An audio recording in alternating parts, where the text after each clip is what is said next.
प्रधानमंत्री नरेंद्र मोदी के शपथ ग्रहण कार्यक्रम देखने के दौरान भाजपा कार्यकर्ताओं को बुरी तरह पीटने का तृणमूल कार्यकर्ताओं पर लगा आरोप।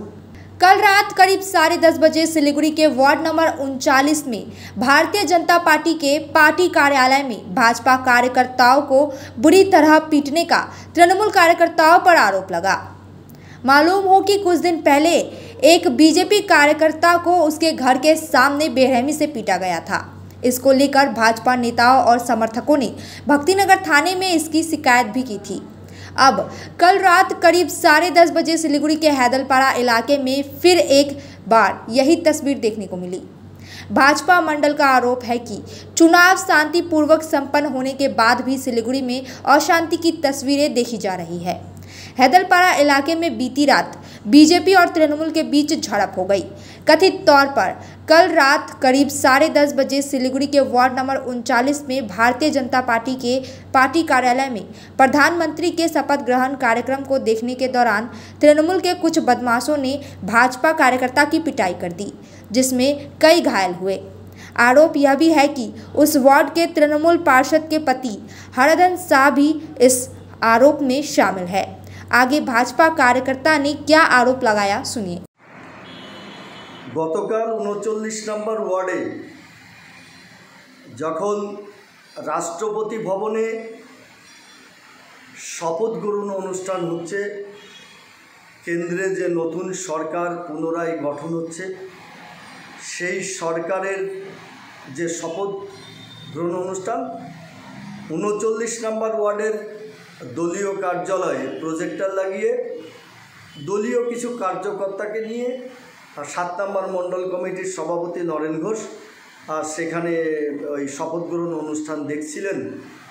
হঠাৎ রাত আনুমানিক 10:35-40 তৃণমূল কংগ্রেসের কিছু গুন্ডা, এক কথায় তৃণমূল কংগ্রেসের যিনি কাউন্সিলর রয়েছেন তার হাজব্যান্ড হারাধন সাহা এবং সুরজিৎ ঘোষের নেতৃত্বে অন্তত 10-12 জন তৃণমূল কংগ্রেসের এই হারমাদরা দলীয় কার্যালয়ের মধ্যে ঢুকে আমাদের মণ্ডল সভাপতি যে আছেন নরেন ঘোষ তাকে শারীরিকভাবে হেনস্থা করে।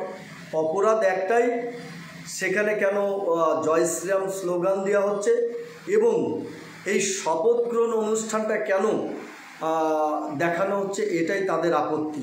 আর এই আপত্তির জানানোতে তারা যখন এই ভারতীয় জনতা পার্টির কার্যকর্তারা প্রতিবাদ করে, সেই প্রতিবাদটাও খুব সম্ভ্রান্তভাবে প্রতিবাদ করা হয় যে ভারতবর্ষের প্রধানমন্ত্রী তৃতীয়বারের জন্য উনি মোদিজি প্রধানমন্ত্রী হচ্ছেন এবং তার মন্ত্রিসভা গঠন হচ্ছেন, তার শপথ গ্রহণ অনুষ্ঠান হচ্ছে, সেটা আমরা দেখছি।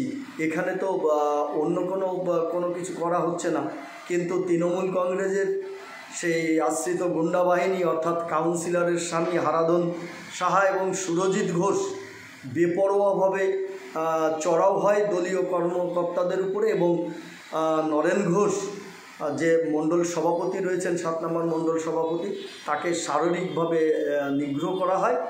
পরবর্তীতে বিশাল পুলিশ বাহিনী আসে, কিন্তু বড় দুঃখের বিষয় পুলিশ বাহিনী যারা আসছিল তারা দূর থেকে সেটা উপলব্ধি করছিল, তারা সেটাকে কখনোই নিয়ন্ত্রণ করার চেষ্টা করেনি, যার জন্যে নির্বিঘ্নে তারা কিন্তু এই দলীয় কার্যালয়ে গিয়ে এই হামলা করে এবং হামলা করে তারা ফিরে যেতে সমর্থ হয় এবং এর মধ্যে পুলিশের যথেষ্ট নেগলেন্সি রয়েছে, যেটা কাম্য ছিল না। পরবর্তীতে মণ্ডল সভাপতিকে স্বাস্থ্যকেন্দ্রে নিয়ে যায়, শিলিগুড়ি হসপিটালে, তাকে ট্রিটমেন্ট করে নিয়ে আসা হয়।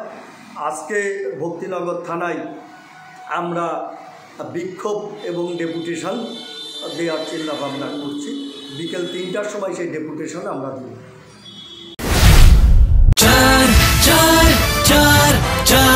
जता हेर उता नै छ चार 4 डिजिट मा अब प्रथम पुरस्कार Nagaland state dear 500 bimonthly lottery पहिलो पुरस्कार 2.5 करोड़ गैरेंटीड मात्र 4 डिजिट मा टिकट 500 रुपया ड्रॉ 25 मई पहिलो पुरस्कार केवल बिक्री भएका टिकट बाट Punjab state dear 200 monthly lottery पहिलो पुरस्कार 1 करोड़ 50 लाख गैरेंटीड पुरस्कार टिकट को मूल्य 200 रुपया पहिलो पुरस्कार केवल बिक्री भएका टिकट बाट।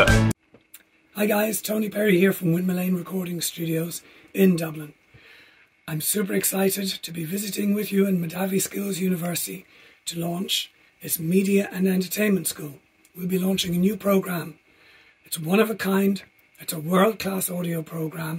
It's in conjunction with MSU, Windmill Lane, with B4M and NHQ. This is going to be a fantastic program and look forward to seeing you all on the MSU campus.